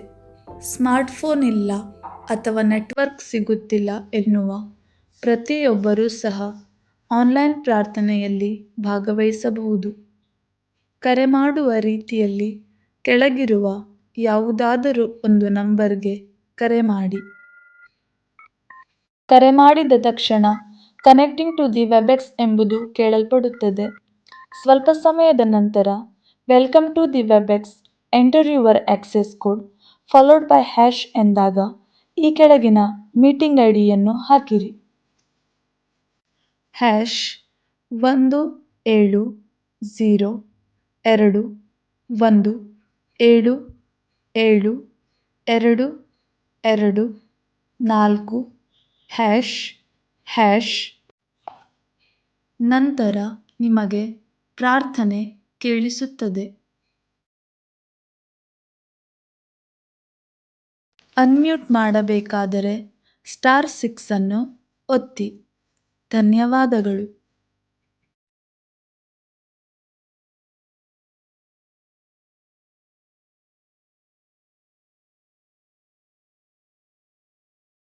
ಆ ನಂಬರ್ನ ನೀವು ಎಂಟ್ರಿ ಮಾಡಿ, ವೆಬ್ಎಕ್ಸ್ ಆ್ಯಪ್ನ ಡೌನ್ಲೋಡ್ ಮಾಡಿ, ನಂಬರ್ ಎಂಟ್ರಿ ಮಾಡಿ ನೀವು ಜಾಯಿನ್ ಆಗ್ಬೋದು. ಎವ್ರಿ ಡೇ ಡಿಫ್ರೆಂಟ್ ಟೈಮಿಂಗ್ಸಲ್ಲಿದೆ. ಓಕೆ, ಓದೋಣ. ನಾವು ಪಾಪದ ಪಾಲಿಗೆ ಸತ್ತು, ನಾವು ಪಾಪದ ಪಾಲಿಗೆ ಸತ್ತು ಸತ್ಯಕ್ಕೋಸ್ಕರ ಜೀವಿಸುವಂತೆ, ನಾವು ಪಾಪದ ಪಾಲಿಗೆ ಸತ್ತು ಸತ್ಯಕ್ಕೋಸ್ಕರ, ಸತ್ಯ ಅಂದರೆ ಜೀಸಸ್, ಅವರಿಗೋಸ್ಕರ ಜೀವಿಸುವಂತೆ ಕ್ರಿಸ್ತ ಯೇಸು ತಮ್ಮ ದೇಹದಲ್ಲಿ ನಮ್ಮ ಪಾಪಗಳನ್ನು ಹೊತ್ತು ಶಿಲುಬೆಯ ಮರವನ್ನೇರಿದರು. ಅಷ್ಟೇ ಸಾಕೀಗ. ಯೇಸು ಕ್ರಿಸ್ತರು ತಮ್ಮ ದೇಹದಲ್ಲಿ ನಮ್ಮ ಪಾಪಗಳನ್ನು ಹೊತ್ತು ಶಿಲುಬೆ ಮೇಲೆ ಸತ್ತಿದ್ಯಾಕೆ? ಯಾವ ಕಾರಣಕ್ಕೆ? ಅಲ್ಲಲ್ಲ, ಕ್ಷಮಿಸಿದ್ಯಾಕೆ? ನಮ್ಮ ಪಾಪಗಳನ್ನೆಲ್ಲ ಅವರು ಹೊತ್ತು, ಅವರು ನಮ್ಮ ಪಾಪಕ್ಕೆ ದಂಡನೆಯನ್ನು ಅನುಭವಿಸಿ ನಮ್ಮನ್ನು ಕ್ಷಮಿಸಿದರು. ಯಾಕೆ? ಇನ್ನೊಂದು ಸರಿ ಓದಿ ವಾಕ್ಯ ನೋಡೋಣ. ನಾವು ಪಾಪದ ಪಾಲಿಗೆ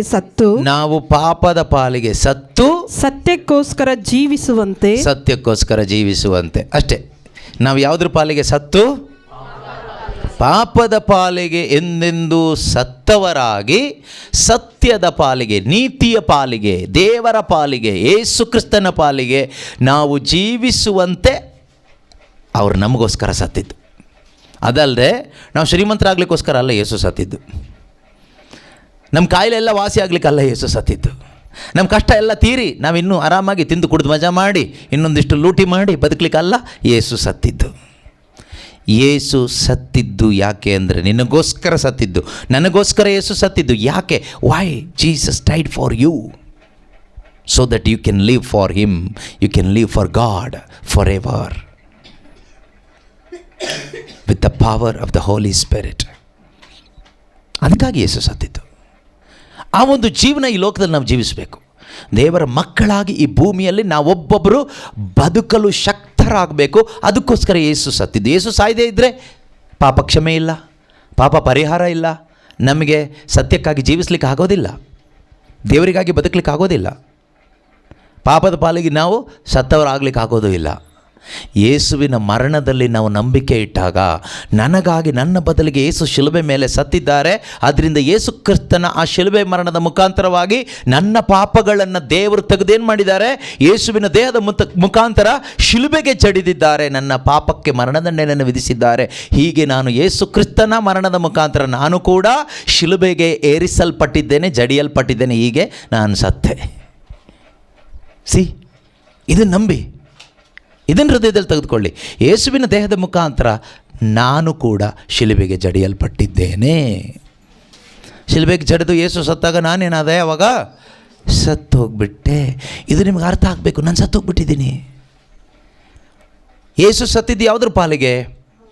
ಪಾಪದ ಪಾಲಿಗೆ. ಹಾಗಾದರೆ ಯೇಸು ಕ್ರಿಸ್ತನಲ್ಲಿ ನಾನು ಶಿಲುಬೆಗೆ ಜಡಿಯಲ್ಪಟ್ಟು ಸತ್ತಿದ್ದು ಯಾವುದ ಪಾಲಿಗೆ? ಪಾಪದ ಪಾಲಿಗೆ. ರೋಮನ್ರಿಗೆ ಬರೆದ ಪತ್ರಿಕೆಯಲ್ಲಿ ಡೀಟೇಲ್ ಆಗಿ ಎಕ್ಸ್ಪ್ಲೈನ್ ಮಾಡಲಿಕ್ಕೆ ಈಗ ಟೈಮ್ ಇಲ್ಲ. ಎಕ್ಸ್ಪ್ಲೈನ್ ಮಾಡಿದರೆ ನಿಮ್ಗೆ ಅರ್ಥ ಆಗೋದು ಸ್ವಲ್ಪ ಕಷ್ಟ ಆಗ್ಬೋದು, ಸ್ವಲ್ಪ ಟೈಮ್ ಬೇಕು ನಿಧಾನವಾಗಿ. ಬಟ್ 1-2 ವಾಕ್ಯ ಮಾತ್ರ ಓದಿ ನಾನು ನಿಲ್ಲಿಸ್ತೀನಿ. ರೋಮನ್ಸ್ ಚಾಪ್ಟರ್ 6, ರೋಮನ್ರಿಗೆ ಬರೆದ ಪತ್ರಿಕೆ 6ನೇ ಅಧ್ಯಾಯ ವಾಕ್ಯ 10 ಮತ್ತು 11ನೇ ವಾಕ್ಯ. ರೋಮನ್ರಿಗೆ ಬರೆದ ಪತ್ರಿಕೆ 6ನೇ ಅಧ್ಯಾಯ ವಾಕ್ಯ 10 ಮತ್ತು ಏಕೆಂದರೆ ಅವರು ಪಾಪದ ಪಾಲಿಗೆ ಒಂದೇ ಸಾರಿಗೆ ಮಾತ್ರವಲ್ಲ, ಅವರು ಪಾಪದ ಪಾಲಿಗೆ ಒಂದೇ ಸಾರಿಗೆ ಮಾತ್ರ ಅಲ್ಲ, ಎಂದೆಂದಿಗೂ ಸತ್ತವರು. ಎಂದೆಂದಿಗೂ ಸತ್ತವರು. Okay, the death he died to sin once for all. ಎಂದೆಂದಿಗೂ ಪಾಪದ ಪಾಲಿಗೆ ಅವರು ಸತ್ತರು. ಅವರು ಈಗ ಜೀವಿಸುವುದು ದೇವರಿಗಾಗಿಯೇ. ಅವರು ಈಗ ಜೀವಿಸುವುದು ಯಾರಿಗಾಗಿ? ಪುನರುತ್ಥಾನ ಹೊಂದಿದ ಯೇಸು ಈಗ ಯಾರಿಗಾಗಿ ಜೀವಿಸ್ತಾ ಇದ್ದಾರೆ? ದೇವರಿಗಾಗಿ ಜೀವಿಸ್ತಾ ಇದ್ದಾರೆ ಅಲ್ವಾ? ಓಕೆ, ಅಂತೆಯೇ ನೀವು ಸಹ very important. So you also must consider. ಅಂತೆಯೇ ನೀವು ಸಹ ಪಾಪದ ಪಾಲಿಗೆ ಸತ್ತವರೆಂದು, ಪಾಪದ ಪಾಲಿಗೆ ಒಮ್ಮೆಗೆ ಎಲ್ಲ ಕಾಲಕ್ಕೂ. ಅಲ್ಲಿ ಯೇಸು ಒಂದೇ ಸಾರಿಗೆ ಮಾತ್ರವಲ್ಲ, ಎಂದೆಂದಿಗೂ ಅಲ್ವಾ? Once for he died to sin once for all, ಒಮ್ಮೆಗೆ ಎಲ್ಲ ಕಾಲಕ್ಕೂ. ಅಂತೆಯೇ ನಾನೂ ಸಹ ಪಾಪದ ಪಾಲಿಗೆ ಒಮ್ಮೆಗೆ ಎಲ್ಲ ಕಾಲಕ್ಕೂ. ಆ ಒಮ್ಮೆಗೆ ಯಾವಾಗ? ಯೇಸು ಸತ್ತಾಗ. ಆ ಒಮ್ಮೆಗೆ ಯಾವಾಗ? ಅದು ಮುಗಿದೋಯ್ತು. ಇನ್ನು ನೀವೇನು ಪಾಪದ ಪಾಲಿಗೆ ಏನು ಮಾಡಲಿಕ್ಕೇನೂ ಇಲ್ಲ. ನಿಮ್ಮಿಂದ ಪಾಪ ಪರಿಹಾರ ಮಾಡೋಕ್ಕಾಗಲ್ಲ. ಪಾಪ ಪರಿಹಾರಕ್ಕೆ ಎಲ್ಲಾದರೂ ಏನಾದರೂ ಪ್ರಾರ್ಥನೆ ಇದೆ ಅಂದರೆ ಹೋಗಬೇಡಿ, ಆಯಿತಾ? ಹೋದರೆ ಏನಾಗುತ್ತೆ? ಹೋದರೆ ಯೇಸು ಸ್ವಾಮಿ ಅರ್ಪಿಸಿದ್ದು ಇದರಲ್ಲಿ ನಿಮಗೆ ನಂಬಿಕೆ ಇಲ್ಲ ಅಂತ ಆಯಿತು. ಪಾಪ ಪರಿಹಾರಕ್ಕೋಸ್ಕರ ಏನೋ ನಾವು ಪ್ರಾರ್ಥನೆ ನಡೆಸ್ತಾ ಇದ್ದೀವಿ ಬನ್ನಿ ಅಂದರೆ ನೀವು ಹೋಗ್ತೀರಿ, ಸಿಗುತ್ತೆ ಅಂತ ಮೂಢನಂಬಿಕೆಯಿಂದ, ಸತ್ಯ ಗೊತ್ತಿಲ್ಲದೆ ಇರೋದ್ರಿಂದ. ಗೊತ್ತಿದ್ರೆ ನೀವೇನು ಹೇಳ್ತೀರಿ? ಯೇಸು ಕ್ರಿಸ್ತರು ನನ್ನ ಪಾಪಕ್ಕೂ ಸಕಲ ಜನರ ಪಾಪಕ್ಕೂ ಒಮ್ಮೆಗೆ ಎಲ್ಲ ಕಾಲಕ್ಕೂ ಸೇರಿ ಒಂದೇ ಬಲಿಯಿಂದ ಪಾಪ ಪರಿಹಾರ ಮಾಡಿದ್ದಾರೆ, ಇನ್ನು ನೀನೇನು ಹೊಸದಾಗಿ ಏನೋ ಮಾಡೋದು ಅಂತ ಕೇಳ್ಬೋದು. ಆವಾಗ ನೀವು ಕೇಳ್ಬೋದು, ಪ್ರತಿದಿನ ಪ್ರತಿ ವಾರ ನಮ್ಮ ಚರ್ಚ್ಗಳಲ್ಲಿ ಪವಿತ್ರ ಬಲಿ ಪೂಜೆ ಮಾಡ್ತೀವಲ್ಲ, ಅದೇನು? ಅದು ಯೇಸು ಕ್ರಿಸ್ತರು ಅರ್ಪಿಸಿದ ಅದೇ ಬಲಿ ಅರ್ಪಣೆಯನ್ನು ಸ್ಮರಿಸುತ್ತಾ ನಾವು ದೇವರಿಗೆ ಕೃತಜ್ಞತೆ ಹೇಳೋದು. Eucharist, we are thanking God the Father. ತಂದೆಯಾದ ದೇವರಿಗೆ ಕೃತಜ್ಞತೆ ಸಲ್ಲಿಸುವುದು ಯಾತಕ್ಕೋಸ್ಕರ? ಅಪ್ಪ, ನಿನ್ನ ಒಬ್ಬನೇ ಮಗನಾದ ಯೇಸು ಕ್ರಿಸ್ತರನ್ನು ನನಗೋಸ್ಕರ ನನ್ನ ರಕ್ಷಣೆಗಾಗಿ ನೀನು ಬಲಿಯಾಗಿ ಅರ್ಪಿಸಿದ್ಯಾ, ಅದಕ್ಕಾಗಿ ನನಗೆ ಸ್ತೋತ್ರ ಅಪ್ಪ ಎಂದು ದೇವರನ್ನ ಆರಾಧನೆ ಮಾಡಲಿಕ್ಕೆ ದೇವರ ಆಲಯಕ್ಕೆ ಹೋಗೋದು ನಾವು. ಪಾಪ ಪರಿಹಾರ ಪಡ್ಕೊಳ್ಳಿಕ್ಕಲ್ಲ, ಪಾಪ ಪರಿಹಾರ ಪಡ್ಕೊಂಡಿದ್ದಕ್ಕೆ, ಆ ಸಂತೋಷಕ್ಕೆ ಕೃತಜ್ಞತೆ ಹೇಳಲಿಕ್ಕೆ, ಧನ್ಯವಾದ ಹೇಳಲಿಕ್ಕೆ, ಆಯಿತಾ? ಅಂತೆಯೇ ನೀವು ಸಹ ಪಾಪದ ಪಾಲಿಗೆ ಸತ್ತವರೆಂದು ದೇವರಿಗಾಗಿ ಮಾತ್ರ ಹೇಳಿ ನೋಡೋಣ. ದೇವರಿಗಾಗಿ ಮಾತ್ರ, ಯೇಸುವಿಗಾಗಿ ಮಾತ್ರ, ದೇವರಿಗಾಗಿ ಮಾತ್ರ, ಮಾತ್ರ ಯೇಸು ಕ್ರಿಸ್ತರಲ್ಲಿ ಜೀವಿಸುವವರೆಂದು ಪರಿಗಣಿಸಿರಿ. ಯಾರಲ್ಲಿ ಜೀವಿಸುವವರೆಂದು? ಅದು very important. In Christ. So you also must consider yourselves dead to sin and alive to God in Christ Jesus. In Christ Jesus ಅನ್ನೋದು ತುಂಬ ಮುಖ್ಯ. ಕ್ರಿಸ್ತನಲ್ಲಿ. ಯಾರಲ್ಲಿ? ಕ್ರಿಸ್ತನಲ್ಲಿ, ಯೇಸು ಕ್ರಿಸ್ತನಲ್ಲಿ. ಈಗ ಒಂದು ಕ್ವಶ್ಚನ್ ಏನು ಕೇಳಿದರೆ, ನೀನು ಕ್ರಿಸ್ತನಲ್ಲಿ ಇದ್ದೀಯಾ? Are you in Christ? ನೀನು ಕ್ರಿಸ್ತನಲ್ಲಿದೆಯಾ? ಕ್ರಿಶ್ಚಿಯನ್ ಆಗಿದೆಯಾ ಅಂತ ಅಲ್ಲ ಕೇಳ್ತಾ ಇರೋದು, ಕ್ರೈಸ್ತ ಧರ್ಮದಲ್ಲಿ ಇದೆಯಾ ಅಂತ ಅಲ್ಲ, ಅಥವಾ ಕ್ರೈಸ್ತ ಡಿನಾಮಿನೇಷನ್ನಲ್ಲಿ ಇದೆಯಾ ಅಂತ ಅಲ್ಲ. Are you truly in Christ? ಕ್ರಿಸ್ತನಲ್ಲಿ ಇದೆಯಾ? ಇದ್ದರೆ ನೀನು ಭಾಗ್ಯವಂತನು. ಕ್ರಿಸ್ತನಲ್ಲಿ ಇಲ್ಲದ ಒಬ್ಬ ಕ್ರೈಸ್ತನು ನೀನಾಗಿದ್ದರೆ ನಿರ್ಭಾಗ್ಯನು. ಯಾಕೆಂದರೆ ಪ್ರಯೋಜನ ಇಲ್ಲ, ಏನು ಪ್ರಯೋಜನವೂ ಇಲ್ಲ. ಸಿಂಪಲಾಗಿ ಹೇಳಬೇಕಂದ್ರೆ, ಒಂದು ಉದಾಹರಣೆ ಹೇಳಬೇಕಂದ್ರೆ, ಒಂದು ಮೀನು ನೀರಲ್ಲಿದ್ದರೆ ಮಾತ್ರ, ನೀರಿನಲ್ಲಿರುವ ಆಕ್ಸಿಜನ್ನ ಉಸಿರಾಡಿದರೆ ಮಾತ್ರ ಅದು ಸರ್ವೈವ್ ಆಗುತ್ತೆ, ಅದು ಬದುಕುತ್ತೆ. ನೀರಿಂದ ಅದನ್ನು ಮೇಲೆ ಎತ್ತಿದ್ರೂ ಕೂಡ ಆಕ್ಸಿಜನ್ ಸಿಗುತ್ತೆ, ಆದರೆ ಹೊರಗಡೆ ಇರ್ತಕ್ಕಂಥ ಆಕ್ಸಿಜನ್ ಅದು ಎಳ್ಕೊಂಡು ಬದುಕೋಕ್ಕಾಗಲ್ಲ. ಅರ್ಥ ಆಗ್ತಿದೆಯಾ ನಿಮಗೆ? ಈ ಆಕ್ಸಿಜನ್ ಏನು? ಈ ಆಕ್ಸಿಜನ್ ಹೋಲಿ ಸ್ಪಿರಿಟ್ ಅಂತ ಇಟ್ಕೊಳ್ಳಿ, ಎಕ್ಸಾಂಪಲ್ ಅರ್ಥ ಆಗಲಿಕ್ಕೆ. ಪವಿತ್ರಾತ್ಮ ಎಲ್ಲ ಕಡೆಯೂ ಇದ್ದಾರೆ. Holy Spirit is everywhere, omnipresent everywhere. ಹಾಗಂತ ಹೇಳ್ಬಿಟ್ಟು ನೀನು ಸರ್ವೈವ್ ಆಗಲ್ಲ. ನೀರು ಯೇಸು ಅಂತ ತಿಳ್ಕೊಳ್ಳಿ. That water is Jesus Christ. Yesu ಕ್ರಿಸ್ತನಾಗಿರ್ತಕ್ಕಂಥ ಆ ಆತ್ಮಿಕ ಜಲದಲ್ಲಿ ನೀನಿದ್ದರೆ ಮಾತ್ರ, ಆ ಜಲದಲ್ಲಿ ನೀನು ಇದ್ದರೆ ಅಲ್ಲಿ ಸಿಗುವಂಥ ಆಕ್ಸಿಜನ್ ಇದೆಯಲ್ವಾ, ಹೋಲಿ ಸ್ಪಿರಿಟ್, ನೀನು ಸರ್ವೈವ್ ಆಗ್ತೀಯ. ಪವಿತ್ರಾತ್ಮ ಇಲ್ವಾ? ಇಲ್ಲೆಲ್ಲ ಈ ಧರೆಯಲ್ಲಿ ಪವಿತ್ರಾತ್ಮ ಇಲ್ವಾ? ಇದ್ದಾರೆ. ಈ ಧರೆ ಮೇಲೆ ದೇವರೇ ಸುರಿಸಿದ್ದಾರೆ, ತನ್ನ ಆತ್ಮವನ್ನು ಈ ಭೂಮಿ ಮೇಲೆ ದೇವರು ಸುರಿಸ್ಬಿಟ್ಟಿದ್ದಾರೆ. So Holy Spirit is here. ಆದರೆ ಎಲ್ಲರೂ ಸಮಾಧಾನವಾಗಿ ಸಂತೋಷವಾಗಿ ಬದುಕ್ತಾ ಇದ್ದಾರಾ? ಇಲ್ಲ. ಯಾಕಿಲ್ಲ ಹೇಳಿ? ಪವಿತ್ರಾತ್ಮ ಇಲ್ವಾ? ದೇವರಿಲ್ವಾ? ದೇವರಿದ್ದಾರೆ. ಮೀನು ಥರ ನಾವು. ಮೀನು ನೀರು ಒಳಗಡೆ ಇದ್ದರೆ ಮಾತ್ರನೇ ಸರ್ವೈವ್ ಆಗುತ್ತೆ. ನೀರಿನಲ್ಲಿ ಇದ್ದು ನೀರಿನ ಮುಖಾಂತರ ಅದು ಆಕ್ಸಿಜನ್ ತಗೊಂಡು ಉಸಿರಾಡುತ್ತೆ, ಆಮ್ಲಜನಕ ತಗೊಂಡು ಉಸಿರಾಡಿ ಬದುಕುತ್ತೆ. ಆಮ್ಲಜನಕ ನೀರಿನ ಹೊರಗಡೆನೂ ಇದೆ. ಹಾಗಂತ ಹೇಳಿಬಿಟ್ಟು ಅಲ್ಲಿ ಅದಕ್ಕೆ ಬದುಕಲಿಕ್ಕೆ ಆಗೋದಿಲ್ಲ, ಆ ಸಿಸ್ಟಮಲ್ಲಿ ಅದಕ್ಕೆ ಬದುಕಲಿಕ್ಕೆ ಆಗೋದಿಲ್ಲ. ಹಾಗೆ ಒಬ್ಬ ಕ್ರೈಸ್ತ ವಿಶ್ವಾಸಿ, ಒಬ್ಬ ದೇವರ ಮಗ ಬದುಕಲಿಕ್ಕೆ ಆಗಬೇಕಾದ್ರೆ, ನಿಜವಾದ ಜೀವನ ಜೀವಿಸಲಿಕ್ಕೆ ಆಗಬೇಕಾದ್ರೆ ಆತನು ಕ್ರಿಸ್ತನಲ್ಲಿದ್ದರೆ ಮಾತ್ರನೇ ಸಾಧ್ಯ. ಅದರಿಂದ ಇನ್ Christ is very very important. ಈ ಕ್ರಿಸ್ತನಲ್ಲಿ ಹೇಗೆ ಬರೋದು ಅನ್ನೋದು ಒಂದು ಧ್ಯಾನಕೂಟನೇ ಮಾಡಿಬಿಟ್ಟಿದ್ದೀವಿ ನಾವು. ಬರ್ನಿಂಗ್ ಬುಷ್ ಒನ್ನಲ್ಲ ಅಥವಾ ಕೊಯ್ನೋನಿಯನ್ನ ಬರ್ನಿಂಗ್ ಬುಷ್ 1 ರಿಟ್ರೀಟ್ ಇದೆ. ಎಲ್ಲಿದೆ ಕೇಳಿದರೆ ಅದು ಆಲ್ರೆಡಿ ಆಗೋಗಿದೆ. ಈಗ ಯೂಟ್ಯೂಬಲ್ಲಿ ನಿಮಗೆ ಸಿಗುತ್ತೆ ಬೇಕಾದರೆ, ಆಯಿತಾ? ಇನ್ ಕ್ರೈಸ್ಟ್ ಅಂತ 2 ಬಾಕ್ಸ್, ಆದಾಮ 1 ಬಾಕ್ಸ್, ಕ್ರಿಸ್ತ ಇನ್ನೊಂದು ಬಾಕ್ಸ್.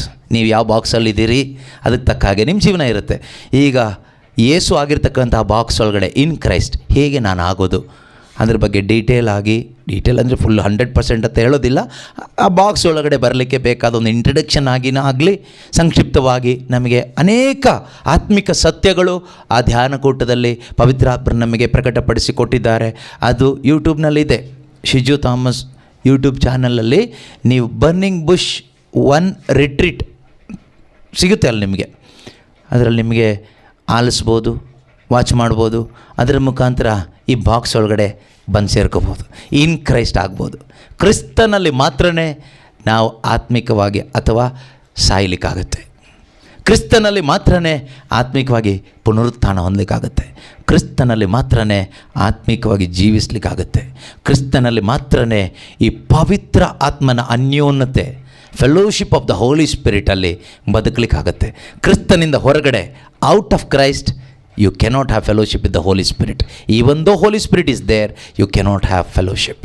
ಕ್ರಿಸ್ತನ ಹೊರಗಡೆ ಈ ಪವಿತ್ರಾತ್ಮನ ಜೊತೆ ಫೆಲೋಶಿಪ್ಪಲ್ಲಿ ಬದುಕಲಿಕ್ಕೆ ಆಗೋದಿಲ್ಲ. ಆದ್ದರಿಂದ ಕ್ರಿಸ್ತನಲ್ಲಿ ಇದ್ದರೆ ನೀವು ಭಾಗ್ಯವಂತರು, ಕ್ರಿಸ್ತನಲ್ಲಿ ಇಲ್ಲದೆ ಇದ್ದರೆ ನಿರ್ಭಾಗ್ಯರು. ಮತ್ತೆ ಹೇಳ್ತೇನೆ, ಕ್ರಿಶ್ಚಿಯನ್ ಆಗಿದ್ದರೆ ಭಾಗ್ಯವಂತರು ಅಂತ ಅಲ್ಲ ನಾನು ಹೇಳಿದ್ದು, ಕ್ರಿಶ್ಚಿಯನ್ ಅಲ್ಲದೆ ಇದ್ದರೆ ನಿರ್ಭಾಗ್ಯರು ಅಂತ ಅಲ್ಲ ನಾನು ಹೇಳಿದ್ದು. ವಿಶ್ವಾಸದ ಮುಖಾಂತರ ಶುಭ ಸಂದೇಶವನ್ನು ಆಲಿಸಿ ಅರ್ಥ ಮಾಡಿಕೊಂಡು ಅದರಿಂದ ಬಂದ ವಿಶ್ವಾಸದ ಮುಖಾಂತರ ನೀನು ಕ್ರಿಸ್ತ ಆಗಿರ್ತಕ್ಕಂಥ ಬಾಕ್ಸ್ ಒಳಗಡೆ ಬಂದರೆ, if you are in Christ you are blessed. Out of Christ no blessing. What is that blessing? Holy Spirit, fellowship with God, ದೇವರ ಜೊತೆಗಿನ ಸಂಬಂಧ, ಇಟರ್ನಲ್ ಲೈಫ್, ನಿತ್ಯ ಜೀವ. ಅದಕ್ಕಾಗಿ ದೇವರು ನಮ್ಮನ್ನು ಕರೆದಿದ್ದು. ಅದರಿಂದ ಬೈಬಲ್ ವಾಕ್ಯವನ್ನು ಹೆಚ್ಚು ಓದೋದ್ರಿಂದ, ಶುಭ ಸಂದೇಶವನ್ನು ಆಲಿಸೋದ್ರಿಂದ ನಮಗೆ ಲಾಭ ಏನು ಕೇಳಿದರೆ, you will come to know who is this Jesus. Yesu ಯಾರು ನಿಮ್ಗೆ ಅರ್ಥ ಆಗುತ್ತೆ. ಯೇಸು ಯಾರು ಅಂತ ಅರ್ಥ ಆಗ್ತಾ ಆಗ್ತಾ ಆಗ್ತಾ ಆಗ್ತಾ ನಮ್ಮ ಜೀವನ ಪಾವನ ಆಗುತ್ತೆ. ನಮಗೆ ಇಂಥ ಗತಿ ಬರಲಿ ಎಂದಲ್ಲ, ನಿರೀಕ್ಷೆ ಇರಲಿ ಎಂದೇ ದೇವರು ನಮ್ಮ ವಿಷಯದಲ್ಲಿ ಮಾಡಿಕೊಂಡ ಆಲೋಚನೆಗಳು ಹಿತಕರವಾದ ಆಲೋಚನೆಗಳು. ಆ ಹಿತಕರವಾದ ಆಲೋಚನೆಗಳು ನಮ್ಮೆಲ್ಲರ ಜೀವಿತದಲ್ಲೂ ಈಡೇರಲಿ. ಆಮೇನ್. ಎದ್ದು ನಿಂತ್ಕೊಳ್ಳೋಣ, ಪ್ರಾರ್ಥಿಸೋಣ. ಒಳ್ಳೆಯ ದೇವರೇ, ಸರ್ವಶಕ್ತನಾದ ನಮ್ಮ ತಂದೆಯೇ,